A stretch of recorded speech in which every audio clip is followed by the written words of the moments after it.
Hi friends, இப்போ நம்ம Pandya stores பார்க்க போகிறோம். பாண்டிய ஸ்டோர்ஸில் விட்டுருங்க என் பையன் தப்பு செய்யலை அப்படின்னு சொல்லிட்டு மாறி அப்பா அம்மா 2 பேர் கதாடுறாங்க. என்ன பண்ணுறது, மனசாட்சியை கழட்டி வச்சுட்டு தான் இவங்க பேச முடியுது. ஏன்னா பெத்த பிள்ளையாச்சே, பெத்த பிள்ளைக்கு ஒன்றுனா பதற தானே செய்யும் அப்படிங்கிற மாதிரி ஆச்சு. அதுக்கப்புறம் வந்துட்டு விட்டுருங்கன்னு சொல்லி எவ்வளோ கதறினாலும் கேட்கவே இல்லைங்க. நம்ம அரசி ஒரு பக்கம், பாண்டியன் கோமதி எல்லாரும் வெளியே வந்து நிற்க, அவங்க கண்ணு முன்னாடியே போலீஸ் ஸ்டேஷனில் கூட்டிகிட்டு போயிட்டாங்க. நீங்கள் வாங்கடா உங்கள் வீட்டுக்கு கூட்டு போகிறோம், உங்கள் மாமியார் வீட்டுக்கு கூட்டு போய் விருந்தே வைக்கிறேன்னு சொல்லிட்டு அவர் கூட்டு போக, அங்கே ஒரு பக்கம் என் பிள்ளை போயிட்டான்னு சொல்லிட்டு சின்ன பிள்ளை பண்ணி குதிராரு. அதுக்கப்புறம் பெரிய பிள்ளை பண்ணி சின்ன பிள்ளை பண்ணி சேர்ந்து எஸ்பி ஆஃபீஸ்லேருந்து அங்கே இங்கே எங்கெங்கேயோ மோதி பார்க்குறாங்க. வெளியே வரலங்க.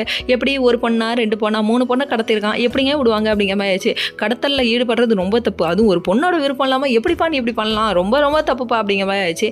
அதுக்கப்புறம் வந்து அரசு இதையே நினச்சி சோகமாக உட்காந்துருக்காங்களாம். உன் மூஞ்சிக்கு சென்டிமெண்ட் ஷர்ட்டாக இல்லைடா கோபாலு அப்படிங்கிற மாதிரி ஆயிடுச்சு. கடைசியில் பார்த்தா அதுக்கப்புறம் வா அரசின்னு சொல்லி கொண்டு வந்து நம்ம சரவணன் உட்கார வச்சு சாப்பாடு ஊட்டி விடுறதா பார்க்கணுமே.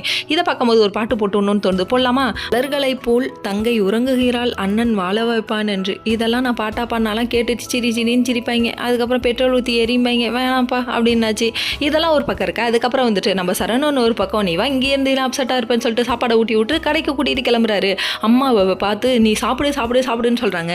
அடேங்கப்பா, அம்மாவை சாப்பிடுன்னு சொல்கிற ஒரே புள்ள நீயா தான் இருப்ப அப்படிங்கிற மாதிரி ஆயிடுச்சு. பாண்டியன் ஒரு பக்கம் கடையில் உட்காந்துட்டு என்னடா பண்ணணும்னு நினைக்கிறான் உங்கள் அண்ணன். அதாவது உனக்கு அண்ணன்னு சொல்லிட்டு யாரை கேட்குறாங்க, நம்ம கதிரி கேட்குறாங்க. உன் தம்பி என்னடா பண்ணலான் இருக்கான்னு சொல்லி கேட்டதுக்கு அப்புறமா இல்லைப்பா அவன் வந்துட்டு ட்ராவல் ஒன்று வைக்கலான் இருக்கான், அதுக்கு பேங்க் விஷயமா அலைஞ்சிட்டு இருக்கான்னு சொல்லி கேட்க, என்கிட்ட கேட்டால் என்னடா தப்பு, நீ இங்கே கொடுக்க போகிற 10 பைசா எடுக்காத